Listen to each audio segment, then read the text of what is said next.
This video is a complete and updated guide with everything you need to know to travel to Fátima, Portugal, making the most of your trip while saving as much as possible. So let's get started. To really experience Fátima, we recommend staying at least 2 full days. The city is one of the most important religious destinations in the world, but it offers much more than just pilgrimages. It has stunning monuments, a unique spiritual atmosphere, and several nearby attractions to explore at your own pace. If you want to take day trips, such as to the Batala Monastery or the Serras de Aire e Candeeiros Natural Park, it's worth staying 3 full days. The best time to visit Fátima is during spring, from April to June, or in autumn, between September and October. During these periods, the weather is very pleasant, between 15 and 25 degrees Celsius, and the city is calmer. May and October are the busiest months for pilgrims, especially on the 13th, the anniversary of the Virgin's apparitions. In summer, temperatures often exceed 30 degrees Celsius. In winter, from December to February, temperatures range between 5 and 12 degrees Celsius, with fewer crowds and lower prices. The most common way to get to Fátima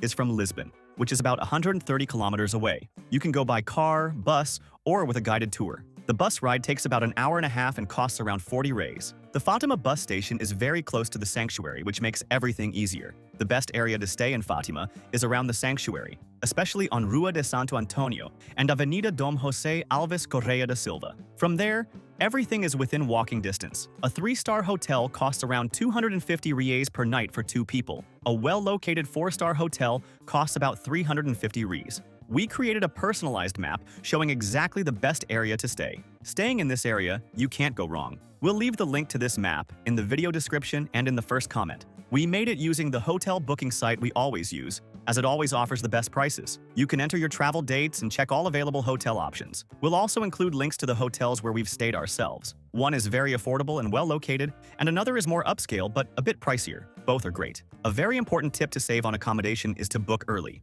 The sooner you book, the cheaper it will be. That's why we love using this site. Most hotels also offer free cancellation, so you can book in advance with no risk. And remember that on this link, we also organize everything you need for your trip at the lowest price. Travel SIM card, travel insurance at half the price, tickets to all attractions, cheap car rentals, and the international account to carry your money with fewer fees. The links already include automatic discounts because we're always updating them. So save and use this page to make your trip easier. If you can't find the link, go to our website, grupodicas.com, and search for links for Portugal. Everything is there. Fátima is flat and very peaceful, making it ideal for walking. Everything can be done on foot. If you need it, a local bus ticket costs around 8 reais, but you'll likely never use one. The main tourist attraction in Fátima is the Sanctuary of Fátima, one of the largest Catholic pilgrimage centers in the world. There you'll find the Basilica of Our Lady of the Rosary, the Chapel of the Apparitions, and the Basilica of the Holy Trinity. Entrance to all areas is free. Also visit the Sanctuary Museum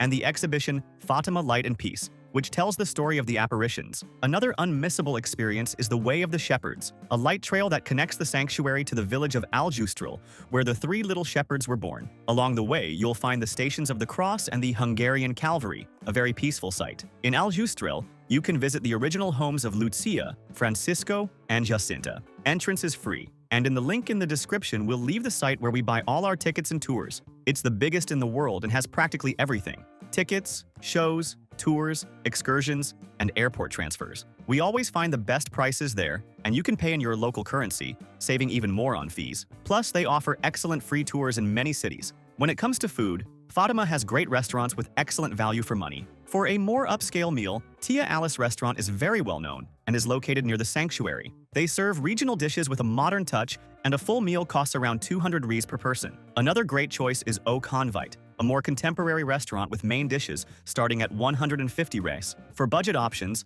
Arcos de Fátima serves traditional Portuguese food from 45 reais. Another good spot is O Benfiquista, a simple, traditional restaurant with generous portions for about 50 reais. Fátima is a very quiet city, so nightlife is calm. In the evening, the atmosphere is peaceful, with many pilgrims attending Mass or candlelight vigils at the sanctuary. There are a few cafes and bars open later on Rua de Santo Antonio, where you can enjoy a wine, a beer, or just relax. For those traveling with kids, Fátima is a safe and welcoming city. The sanctuary itself impresses children with its scale and solemnity. The Way of the Shepherds is an easy and educational walk. And if you have a car, it's worth visiting the Serras de Aire e Candeeiros Natural Park, which has caves, trails, and lots of nature. Tipping in Portugal is not mandatory, but it's polite to leave some coins as a thank you in restaurants or taxis. Another essential item for any international trip is travel insurance. It's inexpensive and covers any health or luggage issues. A medical consultation abroad can be very expensive, and many tourists end up ruining their trip by not getting one. For Europe, it is mandatory. We'll leave a link in the description to a travel insurance comparison tool.